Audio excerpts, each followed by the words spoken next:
चलें जी।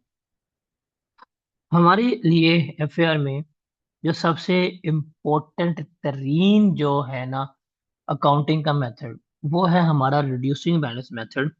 इसको हम WDV मेथड भी कह रहे होते हैं, रिटर्न डाउन वैल्यू मेथड। इसे हम नेट बुक वैल्यू मेथड भी कह रहे होते हैं। ये बड़ा इंपॉर्टेंट है आपके एफएआर में आगे जाके। जहां पे आपके सवाल थोड़े से कम्प्लेक्स होना शुरू होंगे, वो कम्प्लेक्स क्वेश्चंस बेसिकली उस वक्त आते हैं जहां पे रिड्यूसिंग बैलेंस मेथड जो है वो इन्वॉल्व होता है। सर जी, मेथड जो है ना वो मुश्किल नहीं है, याद रखिएगा। मेथड जो है वो मुश्किल नहीं है, लेकिन जो कैलकुलेशंस है ना इसके ऊपर वो इंसान को मरवाती हैं। एग्जामिनर जो बेसिकली प्ले करता है ना यहाँ पे, एग्जामिनर प्ले करता है आपके मैथ्स के साथ। मैथमेटिकली वो प्ले करता है, मैथमेटिकली जो है आपको तंग करता है। तो इस चीज को आपने क्या करना है, लेकर चलना है मैथमेटिक। इसमें जितने भी इसके आप एडवांस सवाल देखेंगे जहां पे प्रॉब्लम अरेज होगी, वो जो प्रॉब्लम है वो मैथमेटिकली है। वो प्रॉब्लम जो है वो मैथमेटिकली जो है वो आ रही होती है। अब इस प्रॉब्लम को पहले मैं एड्रेस करता हूँ, बाद में फिर हम इस मेथड के ऊपर आते हैं। देखें, फॉर एग्जाम्पल, आप जरा मैथ्स को सिर्फ यहाँ पे अपनी मैथ्स को लेके चलना है, मैथमेटिक्स को अपना यहाँ पे इन्वॉल्व करना है। देखें, फॉर एग्जाम्पल, आपके पास एक चीज है, वो है 1 लाख की। एक चीज है 1 लाख की।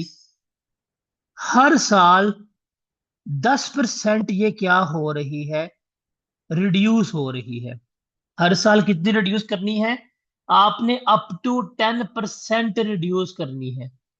कितनी रिड्यूस करनी है आपने, अप टू 10%। मतलब हर साल 10-10% जो है वो क्या करेंगे, आप इसको कम कर रहे होंगे। और 4 साल तक आप इसे क्या कर रहे हैं, कम कर रहे हैं। क्या कर रहे हैं, कम कर रहे हैं। तो देखिए, पहले साल अगर हम 10% कम करें तो कितनी बचेगी हमारे पास, 90,000। अगले साल फिर हम इसका 10% कम करें, कितनी बचेगी हमारे पास, 81,000। अगले साल फिर इसका 10% कम करें, ये कितनी बनेगी, 8100। तो बताएं कितना आता है आंसर।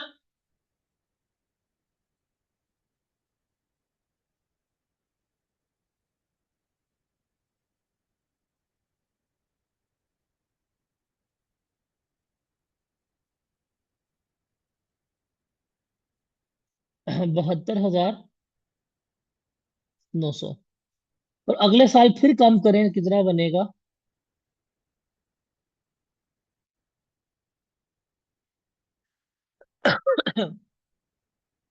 कितना बनेगा,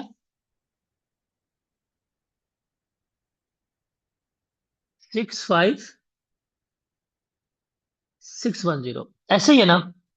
अब देखें, अब जरा यहां पे देखें। अगर वो आपको ये 1 लाख रुपए का बताए और हर साल 10% कम करवाता बताए, 10% कम करवाता बताए, तो आप ये चीज फाइंड आउट कर लोगे। आप ये चीज जो है वो क्या कर लोगे, फाइंड आउट कर लोगे ना। लेकिन वो पेपर में क्या करता है, पेपर में वो क्या करता है, पेपर में आपको ये वाली वैल्यू बताएगा कि भाई 6160 है आफ्टर 4 इयर्स। आपको ये वाली वैल्यू बताएगा और आपसे क्या पूछेगा, कॉस्ट। क्या, कॉस्ट जो है वो क्या कर रहा होगा, आपसे पूछ रहा होगा। ये है सबसे ज्यादा कॉम्प्लेक्स सिनेरियो। समझ आया, समझ आया। अगर ये सिनेरियो हो ना इस तरह का,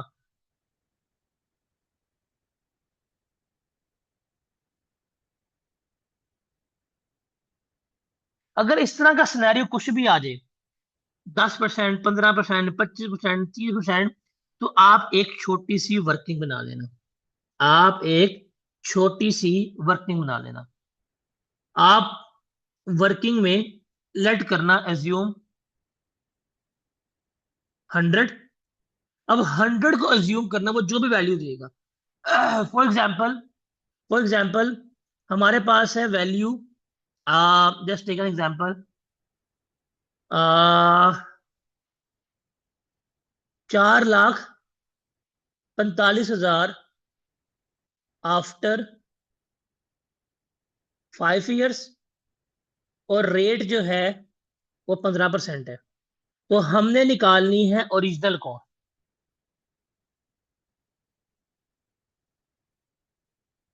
हमने क्या निकालनी है?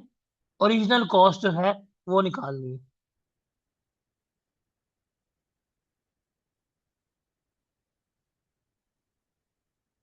अब इस तरह का सवाल है। उसने हमें ये चीज गिवन की है, हमें ये चीज निकालनी है। अब अजम्पशन तो यही है कि आप इतने चालाक होशियार होने चाहिए कि आप इसे क्या कर सकते हो, कैलकुलेट कर सकते हो। लेकिन अगर एक बच्चा इतना चालाक होशियार नहीं है, मैथमेटिकली स्ट्रांग नहीं है, बिकॉज बच्चे जो है अकाउंटिंग में फेल होने की एक सबसे बड़ी रीजन यही है कि वो मैथमेटिकली जो है वो सिक्योर नहीं होते।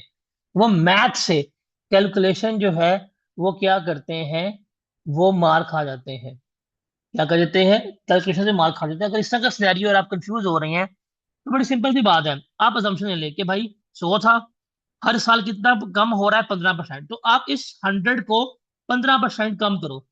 पहले साल आपने इसको 15% कम किया तो कितना बचा हमारे पास? 85। अब अगले साल ये ईयर 1 हो गया। अब अगले साल आओ ईयर 2 पे। 85 का 15% लो, कितना आता है?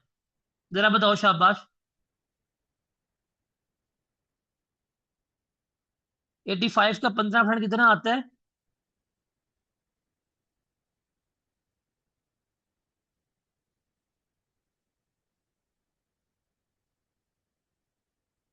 12.75। इसको कम कर लो, तो 2 साल का कितना बचा? बताएं।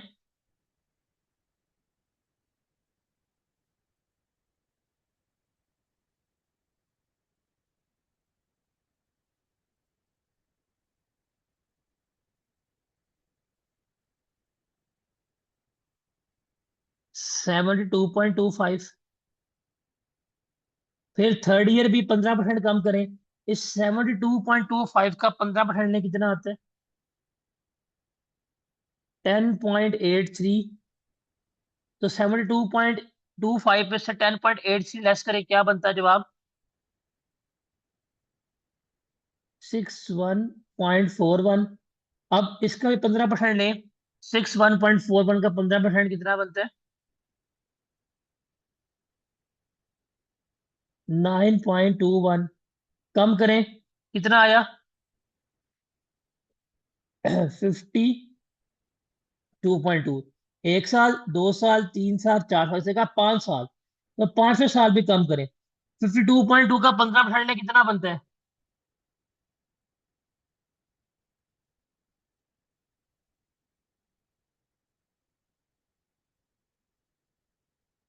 7.83।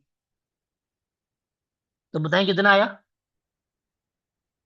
44.37।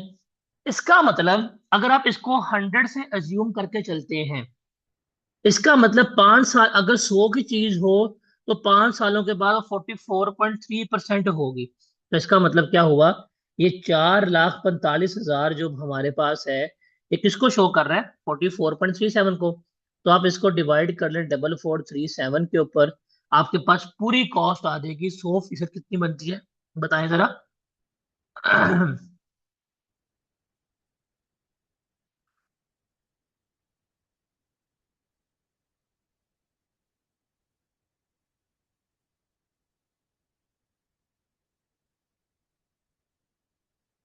1,002,999 929 ये बनती है। अब इसका मतलब क्या था कि कोई एक एसेट था, 5 साल इस्तेमाल होने के बाद वो 4,45,000 का है। ये 4,45,000 बेसिकली 44.37% बचा है।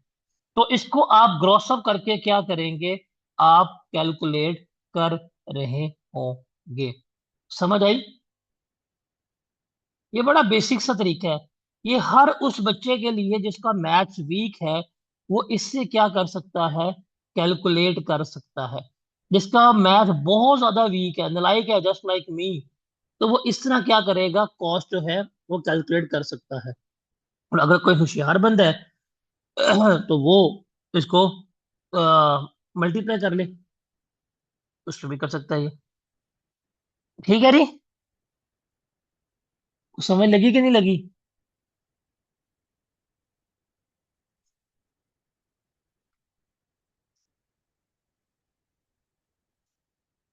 सर ये सबसे मुश्किल है। ये है सबसे मुश्किल सिनेरियो ये है।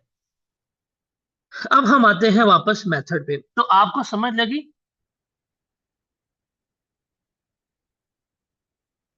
कि किस तरह से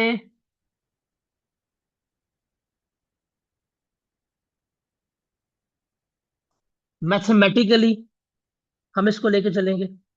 मैथमेटिकली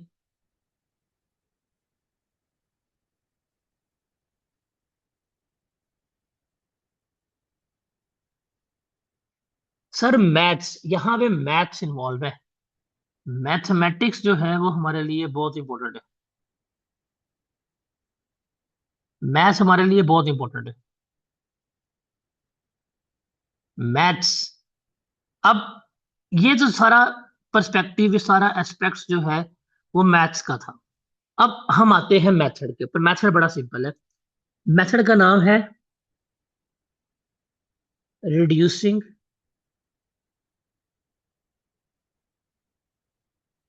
बैलेंस मेथड, या रिटन डाउन वैल्यू मेथड, या नेट बुक वैल्यू मेथड। अब ये किसके ऊपर लगेगा, ये लगेगा, हम डेप्रिशिएट करेंगे कैरिंग वैल्यू पे। इस पे करेंगे कैरिंग वैल्यू पे।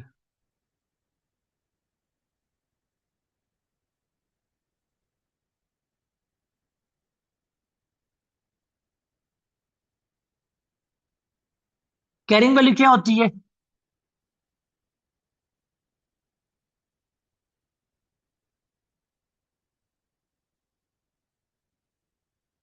कैरिंग वैल्यू कैसे आती है?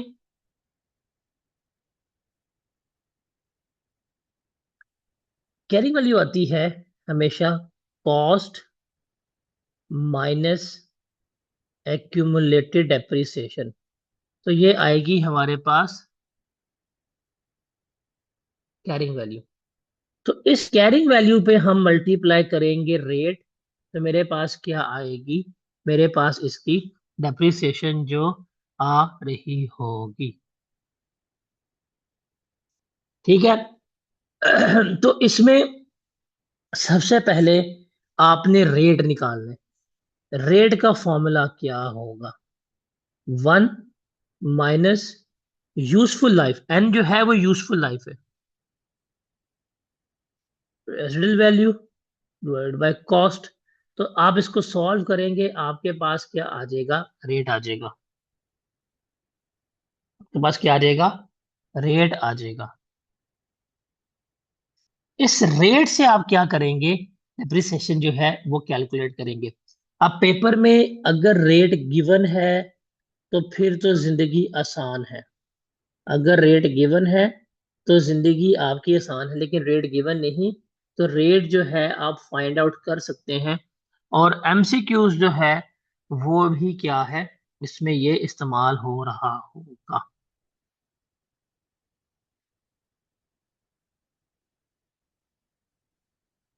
ठीक है।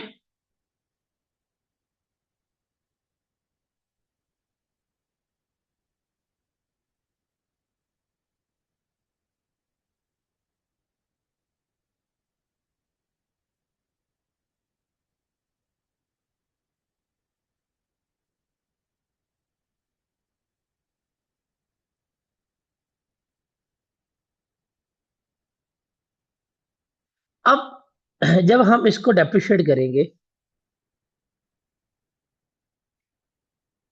जो फर्स्ट ईयर होगा ना, फर्स्ट ईयर,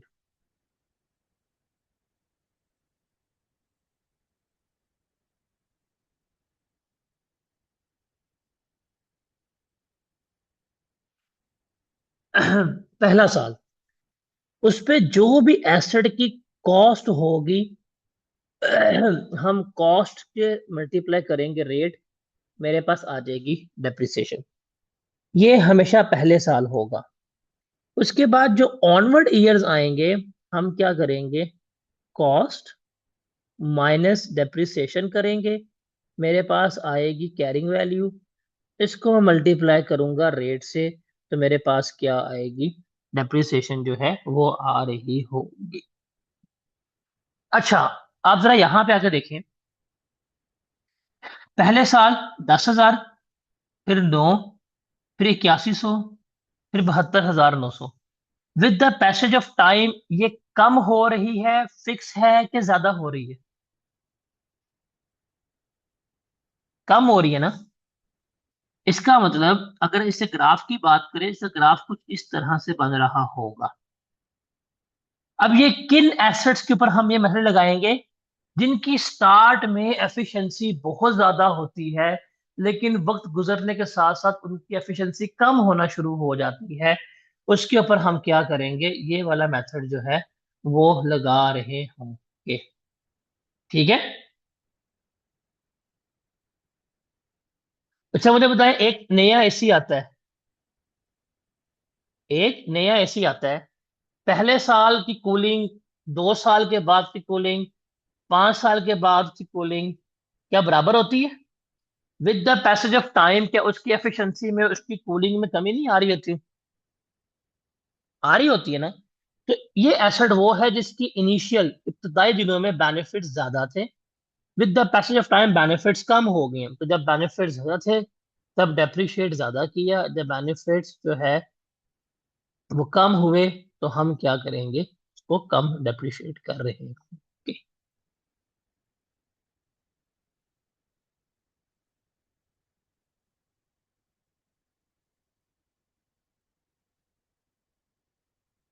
हाँ भाई, क्लियर है।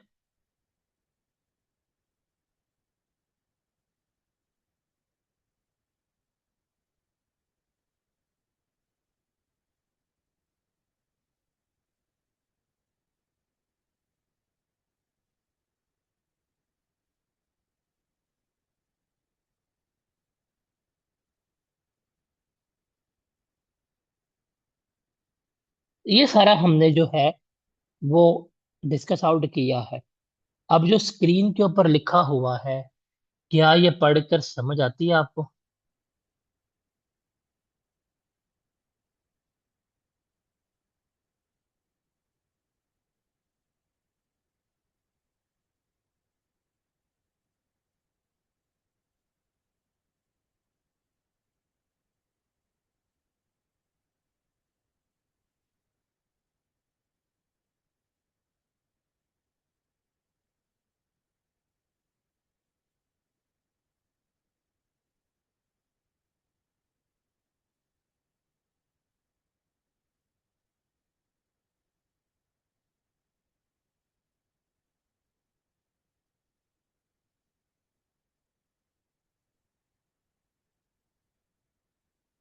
ये सारा क्लियर है।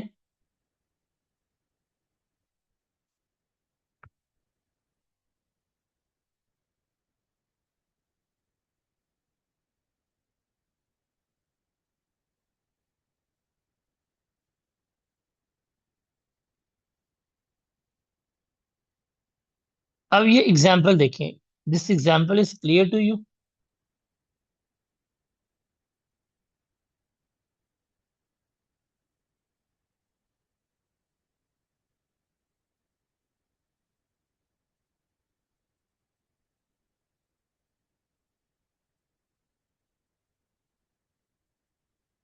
Is this example is clear to you? हमारी जो असल कहानी है वो आगे शुरू होनी है जाके। अभी just we are now recalling the methods.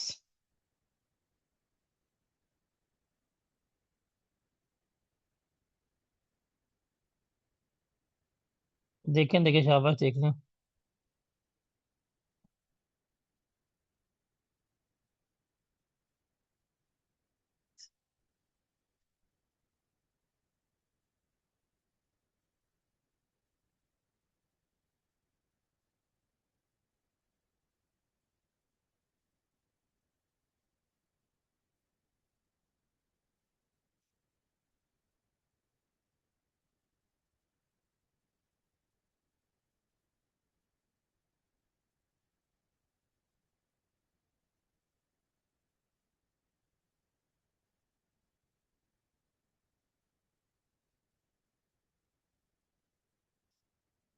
हाँ भाई, क्लियर है ये। All clear to everyone. अब उसके बाद है units of production method. Units of production method, हमारा ना एक पास्ट पेपर का सवाल आता है।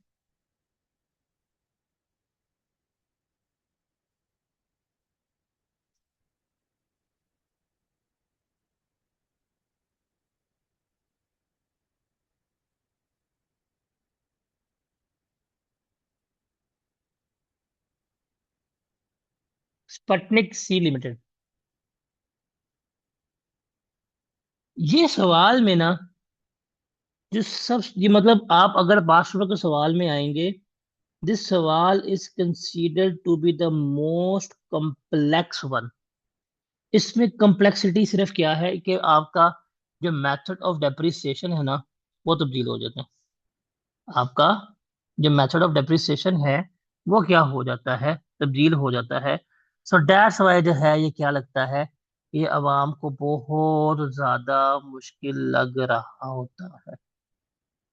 बेसिकली मुश्किल नहीं है, दैट इज नॉट डिफिकल्ट, जो अवाम समझ रही होती है।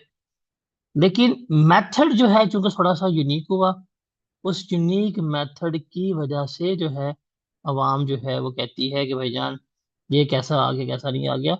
हालांकि ये one of the easiest method में शुमार होता है। One of the easiest method में ये शुमार होता है। Units of production method. Units of production method one of the easiest method है हमारा। अब इस पे देखें, जो स्ट्रेट लाइन मेथड था वो डिपेंड कर रहा था लाइफ पे। रिड्यूसिंग वायलेंस मेथड है, लाइफ पे डिपेंड कर रहा है। एक होगा आपका सम ऑफ डिजिट्स मेथड, वो भी लाइफ पे डिपेंड कर रहा है, और ये लाइफ कौन सी है, ईयर्स वाली। अब इन तीनों मेथड में देखें, आपके पास एक एसेट है, आपके पास एक मशीन है, या आपके पास एक बिल्डिंग है। आप उसको इस्तेमाल करें या ना करें, डेप्रिशिएट होगी। बताएं। एक एसेट है, एक बिल्डिंग है, इस्तेमाल करें या ना करें।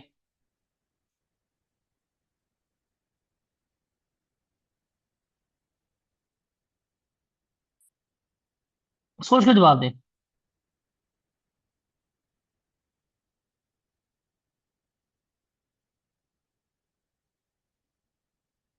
स्ट्रेट लाइन मेथड है, रिड्यूसिंग माइनस मेथड है। आप एसिड इस्तेमाल करें या ना करें,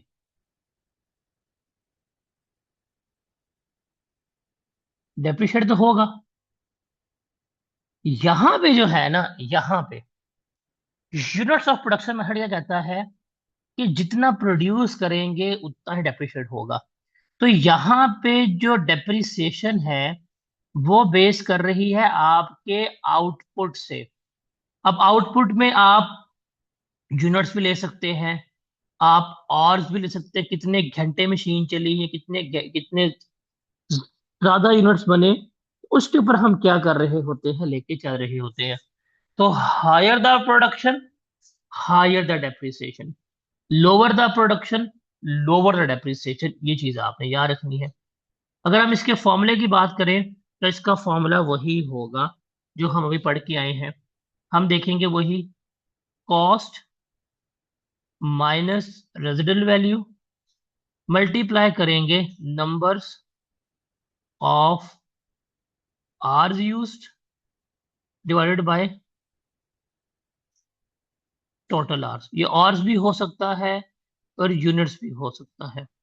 आप इसको सॉल्व करेंगे तो आपके पास क्या आ जाएगी, डेप्रिसिएशन जो है आ रही हो। ठीक है। अब जैसे ये है, एक प्लांट है 1 लाख का, स्क्रैप वैल्यू 10,000 की है, टोटल बनने 75 यूनिट्स, ईयर वन में 1500, फिर 1800, 1200 बाय 2000, 1000 यूनिट्स जो हैं वो इसने क्या किए हैं, बनाए हैं। हमने क्या करनी है, इसकी डेप्रिसिएशन कैलकुलेट करनी है। अब देखें, 1000 माइनस 10,000, टोटल लाइफ कितनी है, 7500। पहले साल कितने यूनिट्स बने हैं, 1500।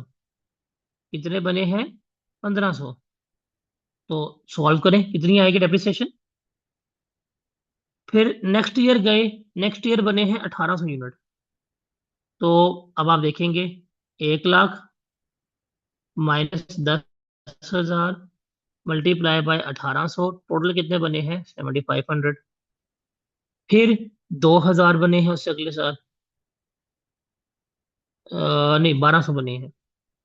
अब देखें, 1 लाख माइनस 10,000 मल्टीप्लाई बाय इस साल बने 1200, टोटल बनने हैं 7500। फिर है जी हमारे पास 1 लाख माइनस 10,000, और ये बने हैं हमारे पास 2000, ये आ जाएगा जी 7500। फिर ये आ जाएगा जी 1 लाख माइनस 10,000 मल्टीप्लाई बाय 1000।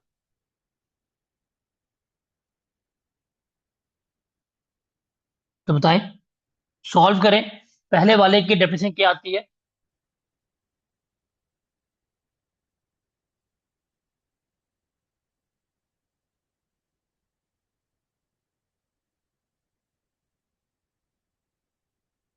क्या आती है डेफिनेशन पहले साल की।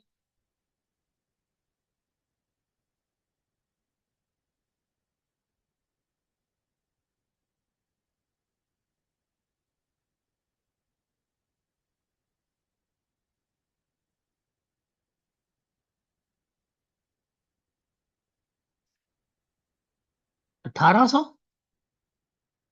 18,000। अगले साल की कितनी आती है,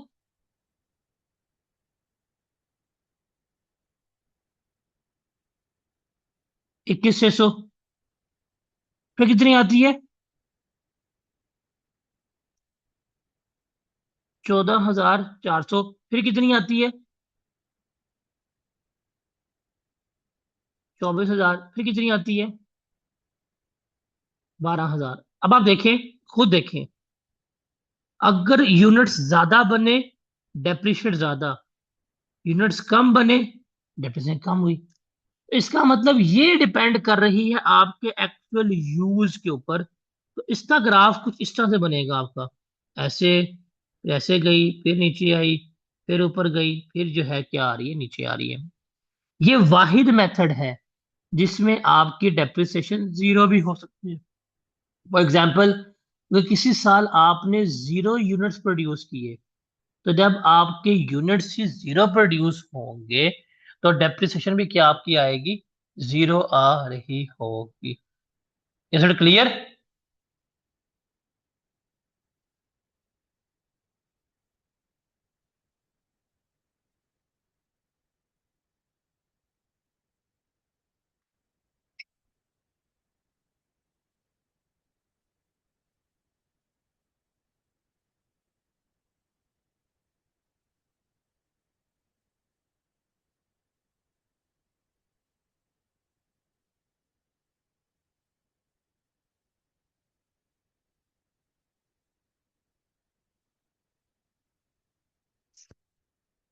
तो ये लिख लीजिएगा, इसको याद रखिएगा। This is the only method जिसमें आपकी डेप्रिसिएशन जो है वो सिफर आ सकती है। This is the only method जिसमें डेप्रिसिएशन जीरो हो सकती है। रिमेंबर, स्ट्रेट लाइन मेथड में नहीं जीरो होगी। रिमेंबर, रिड्यूसिंग बैलेंस मेथड में नहीं जीरो होगी।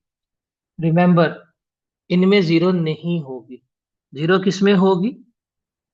सिर्फ और सिर्फ आपका जो सम ऑफ ईयर डिजिट्स मेथड है उसमें क्या होगी आपकी, ये जीरो हो रही होगी। क्लियर है? अब ये पेपर में एमसीक्यूज के हवाले से ये बड़ा इंपॉर्टेंट है। अक्सर बच्चे जो है वो एमसीक्यूज गलत कर देते हैं, सिर्फ इसलिए कि उनको पता नहीं होता, कंसेप्ट याद नहीं करते। पेपर में अजय जी क्या डेप्रिसिएशन जीरो हो सकती है? बच्चे कहते हैं जी डेप्रिसिएशन तो जीरो कभी भी नहीं हो सकती। और भाई डेप्रिसिएशन जीरो हो सकती है। मेथड कौन सा है?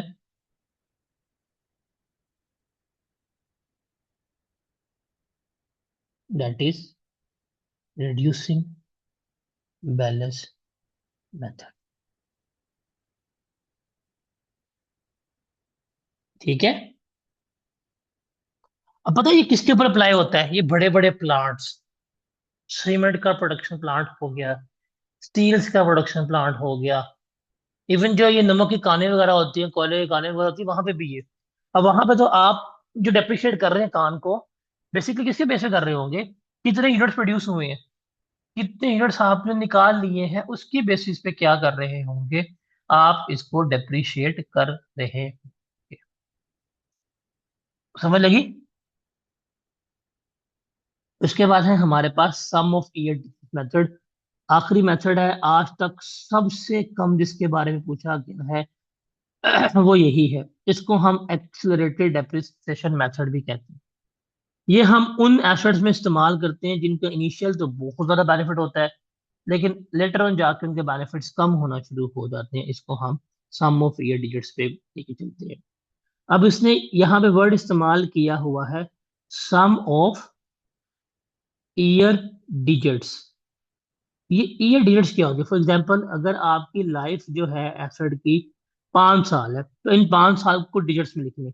1, 2, 3, 4, 5। डिजिट्स आगे इनका सम कर रहे हैं, कितना बनेगा? 15। आप इसको ऐसे भी कर सकते हैं, आप इस तरह भी कर सकते हैं, n × n+1 /2। अगर आपकी लाइफ 5 साल है तो 5 - दिस डिवाइडेड बाय दिस, ये बनेगा 30/2 = 15। तो that is sum of year digit. कि ये लाइफ है, आपने लाइफ को उसके डिजिट्स में लिखा और डिजिट्स में लिख के आपने उसको जमा कर लिया। ये है आपके पास टोटल, ये है आपके पास टोटल। तो इस टोटल पे हम डिवाइड करते हैं, मल्टीप्लाई किस पे करते हैं? करंट ईयर फैक्टर पे। मल्टीप्लाई किस पे करते हैं? करंट ईयर फैक्टर पे। देखिए, अगर हम पहले साल डेप्रिशिएट कर रहे हैं, तो अगर आप पहले साल खड़े हो तो आपका कितना चलेगा? 1, 2, 3, 4, 5।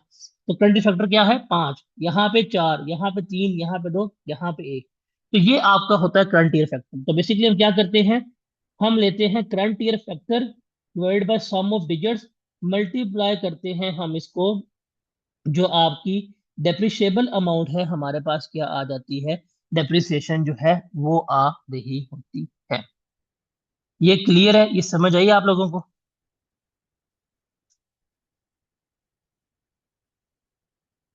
तो जो आपका न्यूमरेटर होगा, न्यूमरेटर में आप रिवर्स ऑर्डर ऑफ लाइफ ले रहे होंगे। मतलब अगर लाइफ उसकी है 1, 2, 3, 4, 5 साल, तो जब न्यूमरेटर की बात करेंगे तो पहले साल में 5, फिर 4, फिर 3, फिर 2, फिर 1 हम इसको इस्तेमाल कर रहे होंगे। क्लियर है? तो ये चार्ट जो है ना, that is enough for you to explain the difference between these methods. ठीक है। स्ट्रेट लाइन में डेप्रिसिएशन आपकी सेम रहेगी, जैसे ये है, देख रहे हैं कोई तब्दीली नहीं आई, सेम रहेगी। रिड्यूसिंग बैलेंस मेथड में कि स्टार्टिंग पे एसेट की डेप्रिसिएशन जो है वो ज्यादा आई है, उसके बाद आहिस्ता आहिस्ता आहिस्ता कम हुई। यूनिट ऑफ प्रोडक्शन मेथड जो है, ये आपका ये वाला आ रहा है ब्लू, जब जितना चलाओगे उतना डेप्रिशिएट जो है वो क्या होगा? हो रहा होगा। उसके बाद आपके है सम ऑफ ईयर डिजिट्स मेथड। जो सम ऑफ ईयर डिजिट्स मेथड है, ये क्या हो रहा है, ये एक कांस्टेंट रेशो से क्या हो रही है, लेके चल रही है। तो ये है आपके पास आपका चौथा मेथड ऑफ डेप्रिसिएशन। तो हम देखें इन चारों में डेप्रिशिएट कर रहे हैं, लेकिन लेकिन लेकिन फर्क क्या है पॉलिसीज का, फर्क क्या है आपका पॉलिसीज का। याद है आपको, हमने पढ़ा था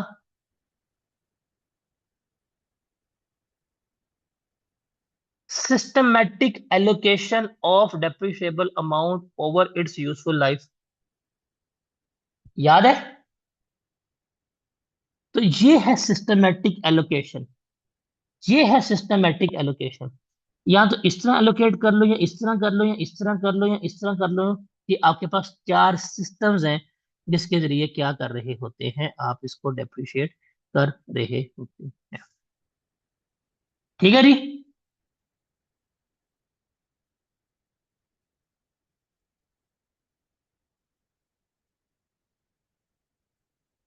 तो हम इसको फिर यहाँ वाइंड अप करें। कल हम इसको फिर नेक्स्ट लेक्चर में मजीद डिस्कस करेंगे, और इसके फिर डेप्रिसिएशन के सवाल और लेजर्स जो है उसको डिस्कस करेंगे। उसके बाद फिर हम डिस्पोजल की तरफ जो है वो क्या कर जाएंगे, मूव कर जाएंगे। ओके।